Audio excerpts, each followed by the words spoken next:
Oke, Assalamualaikum warahmatullahi wabarakatuh. Sebelumnya, perkenalkan di sini saya Adam Devan Nurdiansyah dari kelas MP4403 dengan NIM 67042040026. Di sini saya ingin menjelaskan laporan studi kasus mengenai ground handling salah turunkan penumpang Lion Air sebut itu kesalahan supir bus yang bersumber dari republika.co.id dan suara.com. Studi kasus ini saya buat untuk memenuhi nilai mata kuliah Manajemen Human Capital. Nah, apa sih yang akan saya bahas di sini? Eh, Satu, studi kasus mengenai Lion Air salah menurunkan penumpang. Pesawat Lion Air JT161 rute Singapura-Jakarta pada Selasa 10 Mei 2016 lalu menyalahi prosedur saat menurunkan penumpang di Bandara Soekarno-Hatta, Tangerang. Dari total 182 penumpang yang diantar ke gedung terminal menggunakan 4 bis, satu bis diantaranya salah menurunkan penumpang yang seharusnya diturunkan di terminal kedatangan internasional, dia menurunkan di terminal kedatangan domestik.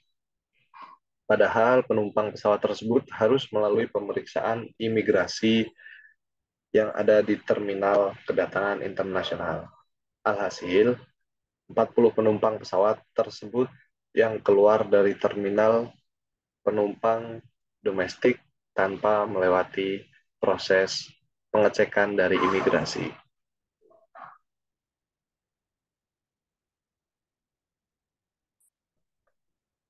Nah, siapa saja pemain yang terlibat di dalam kasus ini dan bagaimana peran mereka akan saya jelaskan. Di sini saya ada dua. Yang pertama supir bus Lion Air, yang kedua ground group leader. Untuk yang pertama adalah supir bus Lion Air. Dia mendapatkan informasi awal bahwa akan ada landing di remote 54 dan remote 56. Remote 54 akan ada landing dari Singapura, sedangkan remote 54 akan ada landing dari Padang.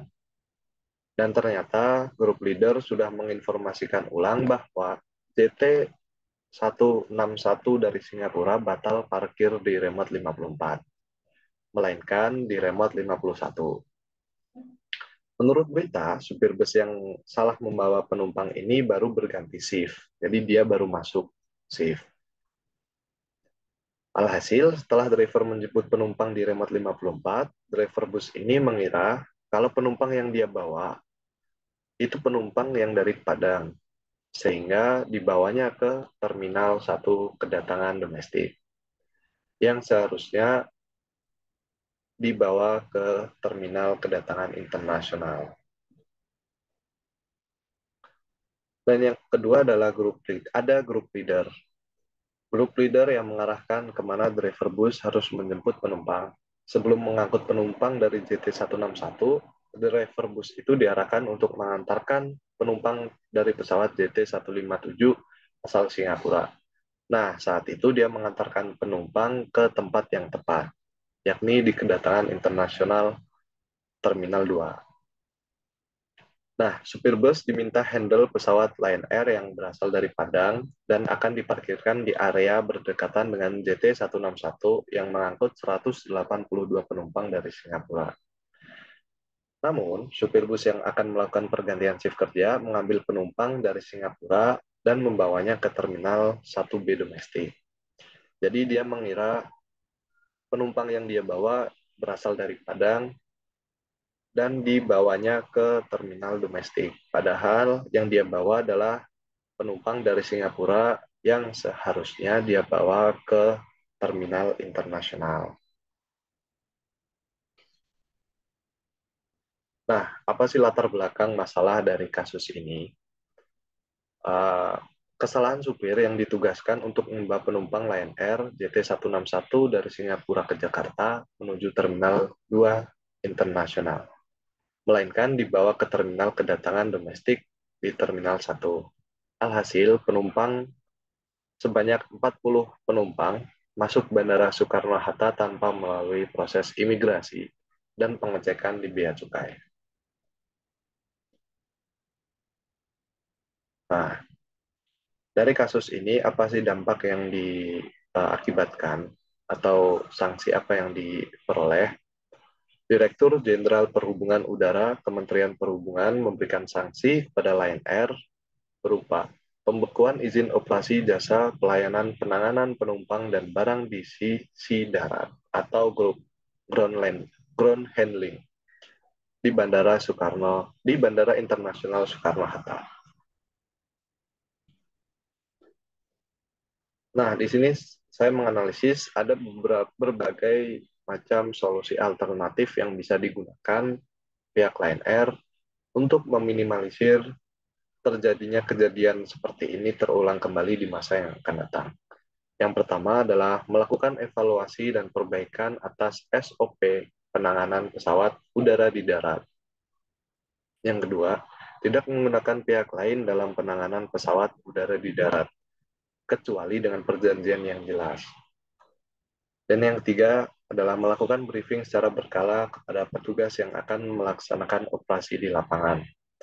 Jadi setiap harinya sebelum petugas melaksanakan job atau tugas yang diberikan, alangkah lebih baik diberikan briefing terlebih dahulu.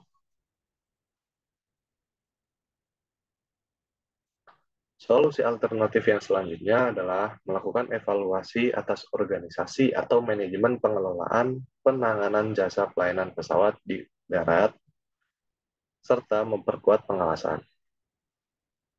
Dan yang terakhir adalah melakukan pelatihan di bidang-bidang terkait kepada petugas penanganan jasa pelayanan pesawat udara di darat untuk mencegah terjadinya kesalahpahaman operasional. Jadi memberikan pelatihan atau semacam training secara bertahap atau rutin, semisal 3 bulan sekali mereka mendapatkan pelatihan untuk meningkatkan skill yang dia punya dan meningkatkan awareness yang ada.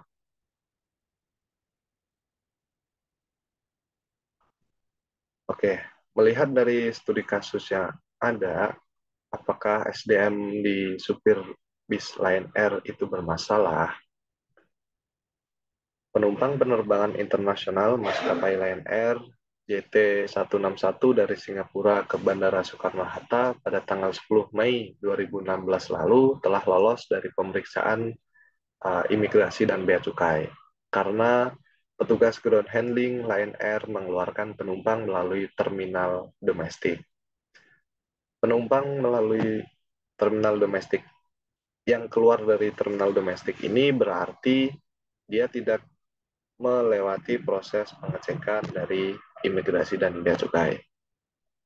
Nah, bagaimana jika salah satu dari 40 penumpang ini merupakan teroris ataupun gembong narkoba yang artinya mereka berhasil lolos dari pemeriksaan imigrasi dan bea cukai? Ini adalah salah satu dampak yang bisa timbul kalau kasus seperti ini terulang kembali. Nah, apakah sanksi diperlukan di sini?